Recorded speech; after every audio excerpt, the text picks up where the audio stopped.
Salut, c'est Trado, content de vous retrouver pour la préparation de la semaine de trading. On va commencer par le CAC 40, donc toujours en données 4 heures. Nous sommes sur une zone de résistance, ici la zone comprise entre 71,84 et 70,60. Les traders qui ont un biais baissier peuvent envisager de rentrer maintenant sur signal. Stop de protection, comme on le verra, au niveau de la TR ou alors au-dessus des plus hauts récents qui en fait se situent ici pour l'instant.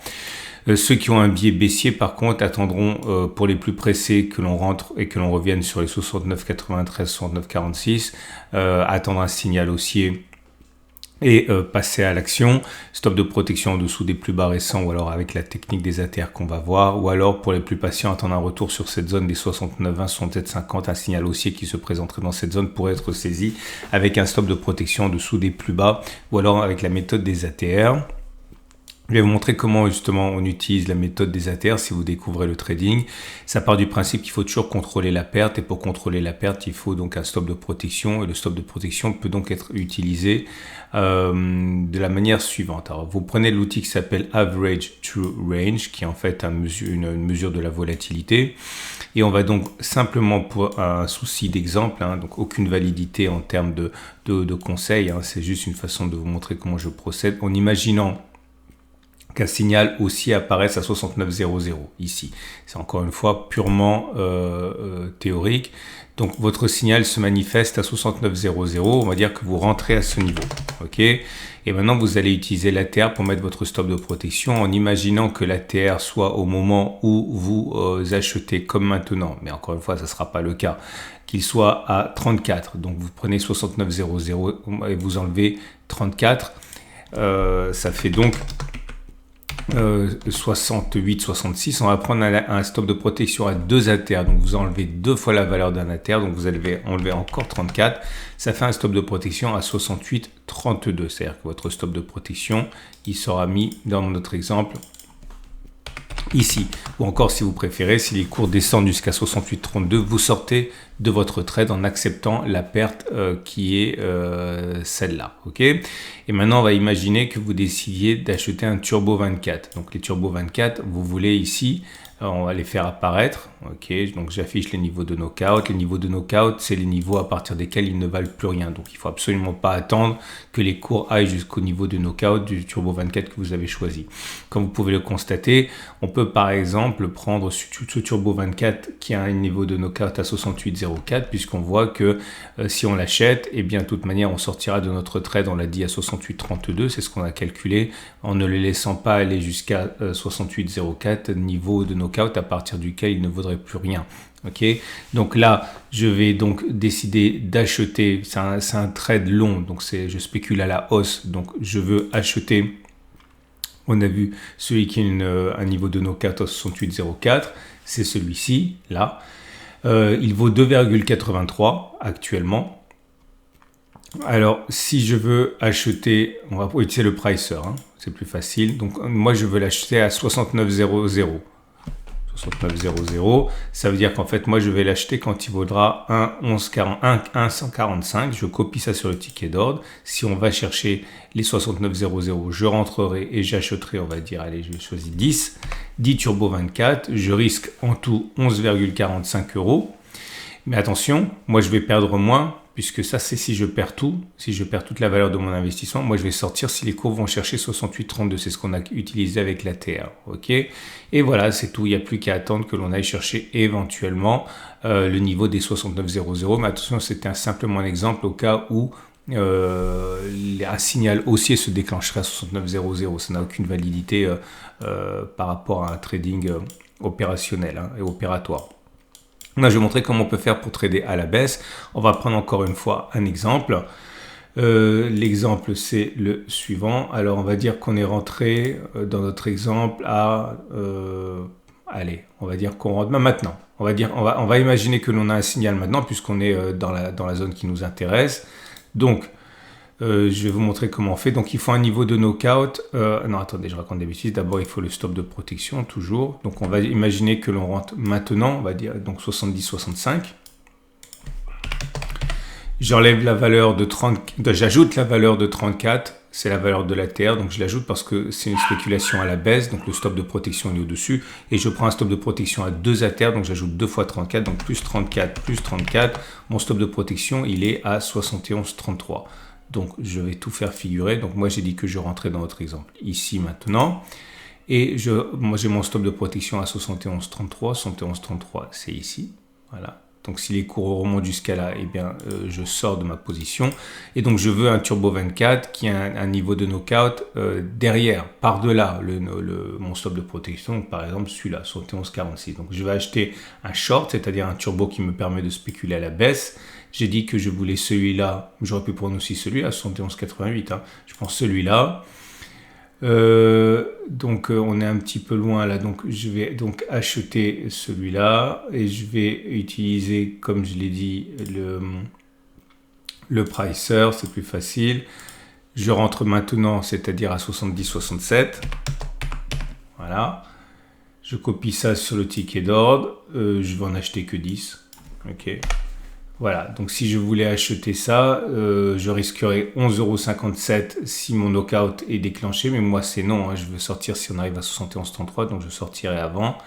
Et c'est tout, il n'y a plus qu'à laisser vivre la position. Voilà, maintenant que vous savez comment utiliser ça, on va passer aux autres actifs. Avant ça, je vous rappelle que les bougies Aiki Nashi indiquent que ça devient un peu baissier. Vous voyez, c'est une première bougie rouge avec mèche haute, mèche basse. Donc c'est baissier, mais c'est pas très baissier. Pour que ce soit très baissier, il faudrait une bougie rouge donc sans mèche haute, comme ici. Ça, c'est très baissier. Là, ce qu'on peut dire simplement, c'est que c'est plutôt baissier, mais pas très baissier. Voilà, comme je l'ai dit, on passe maintenant aux autres actifs. Votre rendez-vous avec IG. IG, bien plus que du trading, une équipe d'experts à vos côtés.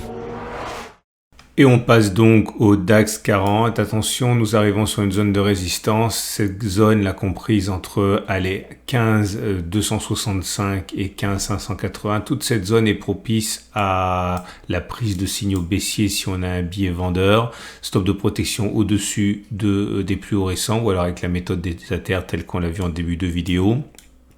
Les acheteurs seront peut-être inspirés d'attendre un retour éventuel sur 1540, 15060, stop de protection au-dessous des plus bas qui a précédé le signal haussier ou alors tout simplement avec la méthode des ATR. Autre zone d'achat si on y va 14820, 14580. Bougie Aiki Nashi pour l'instant médiocre, voire légèrement baissière hein, puisque c'est rouge. Pas très baissier puisqu'il y a une mèche haute et une mèche basse, mais en tout cas ce n'est plus haussier. On passe maintenant au Dow Jones. Dow Jones dans une situation... La prochaine résistance est loin, hein. La résistance importante est à 35 720, 35 170. Ceux qui veulent spéculer à la baisse attendent un signal baissier, mettent un stop de protection au-dessus des plus hauts qui ont précédé le signal ou alors avec la méthode des ATR qu'on a vu en début de vidéo. Il y a une zone ici de résistance qui est en train d'être battue en brèche. Alors, il est plausible qu'elle tienne un petit peu. Ok, mais elle n'est pas très solide, donc je préfère ne pas trop l'évoquer pour l'instant, mais il existe une petite zone de résistance ici comprise, on l'a dit, entre 34 260 et 34 160. La zone d'achat la plus proche est 33 940, 33 850 pour ceux qui ont un billet haussier, stop de protection en dessous de la zone bleue ou alors avec la méthode des ATR, plus solide la zone des 32 900, 32 320 si on y va. Bougie Aiki Nashi médiocre là aussi, mais plutôt haussière puisque la bougie est verte même si elle est courte et même si elle est de plus en plus courte, j'ai envie de dire. Du côté du Nasdaq, c'est la même chose, ça s'étiole un petit peu, mais attention, on est sur une zone de résistance importante ici, les 16 15 400. Dans toute cette zone énorme ici, tous les signaux baissiers peuvent être pris si on a un biais vendeur, stop de protection au-dessus des plus hauts qui ont précédé le signal baissier ou alors avec la méthode des ATR qu'on a vu au début de la vidéo. Ceux qui veulent spéculer à la hausse attendent peut-être un retour sur les 15 200, 1540 pour détecter un signal haussier ou plus sûrement avec plus de confiance, j'ai envie de dire 14 830, 14 060 stop en dessous des plus bas qui ont précédé le signal ou alors avec la méthode des ATR. Bougie Aiki Nashi plutôt haussière aussi, hein, mais de moins en moins au regard de la petitesse. Hein. des corps. On passe maintenant à l'euro-dollar. L'euro-dollar qui est dans une situation de congestion. Les acheteurs attendent un signal dans la zone des 1,0682, 1,0656 ou alors si on y va 1,0600, 1,0518.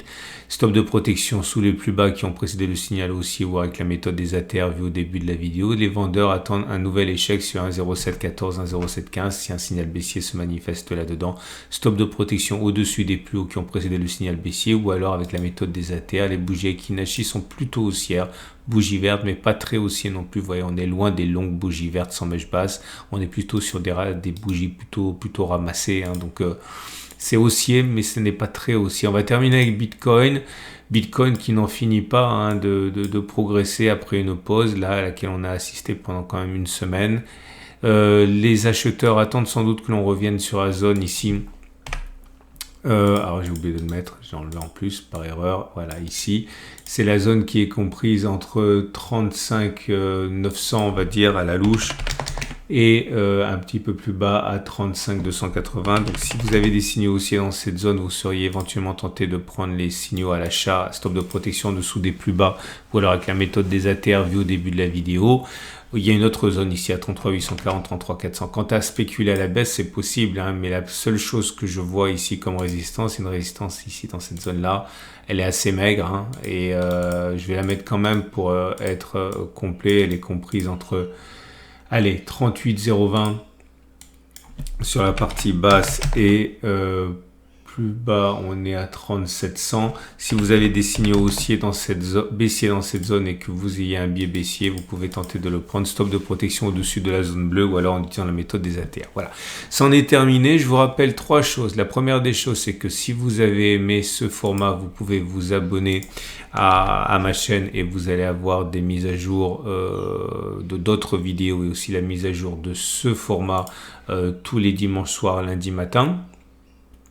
Ensuite, vous avez la possibilité de vous rendre sur l'onglet communauté de ma chaîne YouTube.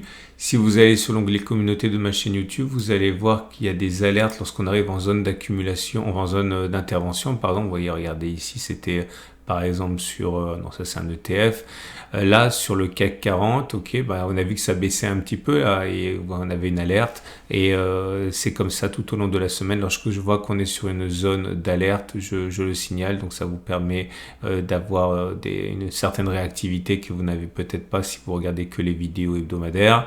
Vous avez également la possibilité d'ouvrir un compte de démonstration avec mon partenaire IG pour découvrir les CFD risque limité, les Turbo 24. Vous avez un lien en dessous de la vidéo. Si vous utilisez ce lien, naturellement c'est bon pour moi puisque c'est un sponsor. Non pas que je touche de l'argent quand vous ouvrez un compte, mais bon, ça donne de la visibilité à mon travail, donc c'est une bonne chose. Je vous souhaite une excellente journée et également n'oubliez pas des vidéos qui vous accompagnent tous les jours si vous voulez exploiter ces graphes. Voilà. À demain pour la mise à jour des autres formats, à la semaine prochaine pour la mise à jour de ce format et tout au long de la semaine pour les alertes sur l'onglet communauté de la chaîne YouTube.